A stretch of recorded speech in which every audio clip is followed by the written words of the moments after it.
મહાપ્રભુ શ્રી સહજાનંદ સ્વામી વર્ણી વેશે અખિલ ભારતમાં 7 વર્ષ સુધી તીર્થાટન કરી છેવટે ગુજરાતમાં ફરતા ફરતા બોચાસણ આવ્યા ને ત્યાં ગામ બહાર તળાવની પાળ પાસે નરસિંહદાસ બાવાજીની જગ્યામાં એક રાત્રિ રહ્યા.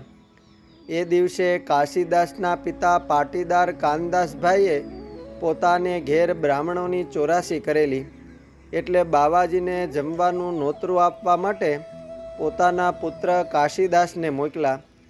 કાશીદાસે બાવાજીની સાથે આગંતુક એવા નીલકંઠ વર્ણીને પણ નોતરું આપ્યું.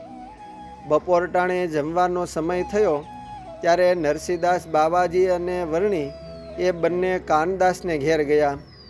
કાશીદાસના માતુશ્રી નાનીબાઈ બહુ જ ડાયા અને ધર્મચુસ્ત હતા.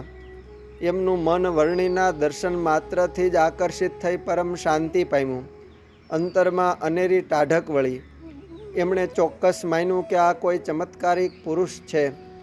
પછી સૌની સાથે વર્ણી પંગતમાં જમવા બેઠા. બ્રાહ્મણોએ લાડુ, શાક, દાળ, ભાત, ભજીયા વગેરે ઉત્તમ ભોજન પીરસા, પરંતુ શાક, ચટણી વગેરેમાં લસણની ગંધ આવવાથી બધું છોડી ફક્ત કોરા ભાત 2 ગ્રાસ વર્ણીએ લીધા. આ જોઈને નાનીબાઈ આ રહસ્ય સમજી ગયા. એથી એમણે સમય સૂચકતા વાપરી તુરત જ વર્ણીને દૂધ પીરસાવ્યું. દૂધને ભાત જમી વર્ણી બાવાજીની જગ્યામાં એક રાત્રિ રહી વહેલી સવારે બુધેજ તરફ ચાલી નીકળ્યા. કાશીદાસના માતુશ્રી નાનીબાઈ અત્યંત પવિત્ર હૃદયના હતા. તેથી તેમની મનોવૃત્તિ વર્ણીની મૂર્તિમાં મગ્ન થઈ ગઈ. ખાવું, પીવું, સૂવું, બેસવું વગેરે ક્રિયામાં અહર્નિશ એમને એક જ રટના લાગી રહેતી હતી કે મને એ બ્રહ્મચારીના દર્શન ફરીથી ક્યારે થશે. આટલી નાની બાળ ઉંમરમાં આવા તેજસ્વી તપસ્વી કોઈ પણ સ્થળે જાણ્યા જોયા નથી. અહો, શું એની ભવ્યતા, ગાંભીર્ય અને વાણીની મીઠાશ હતી! જરૂર તેઓ કોઈ અલૌકિક અવતારી પુરુષ હશે. કાશીદાસની માનાની બાઈ, દેવી જીવા તે દિલની ડાઈ, તેણે શ્રીહરિની છબી દીઠી, મનડામાં લાગી બહુ મીઠી. તેણે મુક્ત મોટા કોઈ ધાર્યા, તેથી ઓસરી માહી બેસાર્યા. પીરસાવી રસોઈ મંગાવી, લાડુ 2 પીરસા દ્વિજે લાવી. ભલા પીરસિયા દાળ ભાત, ઘણા શાક જુદી જુદી જાત. ભગવાને ભરા 2 જ ગ્રાસ, પછી ઉઠવાની કરી આશ. કાશીદાસ તણી કાકી જેહ, ગાય દોતી હતી તહાં તેહ.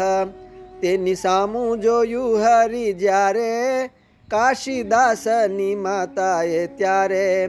પીરસાવ્યું પ્રભુજીને દૂધ, જયમાં ભાત ને દૂધ તે શુદ્ધ. જમીને ગયા હરી સાક્ષાત, રહ્યા બાવાની જગ્યામાં રાત. આ રીતે કાશીદાસને વર્ણી વેશે શ્રીજીનો પ્રથમ મેળાપ થયેલો, પરંતુ લાંબો સમય જતાં તેમને એ બાબતનો ખ્યાલ ન રહ્યો. પછી વર્ષો જતાં સંતોના સમાગમથી એને સત્સંગ થયો અને આ પ્રગટ શ્રી સ્વામિનારાયણ ભગવાન છે એવો દ્રઢ નિશ્ચય થયો. પણ હજુ સુધી એમણે શ્રીજી મહારાજના પ્રત્યક્ષ દર્શન કરેલા નહીં. તેથી દર્શનની ઈચ્છાએ પોતાના સર્વે સંબંધીઓ વગેરે 100 માણસોનો સંઘ લઈ શ્રીજી મહારાજના દર્શન કરવા માટે ઘેરથી ચાલીને લોયામાં આવ્યા. એ સમયે મહારાજ ભક્તિ અને સેવાનું ગૌરવ સમજાવવા સારું વંતાકનું શાક જાતે કરતા ને સુરા ખાચરના દરબારગઢમાં નિત્ય શાકોત્સવ કરતા.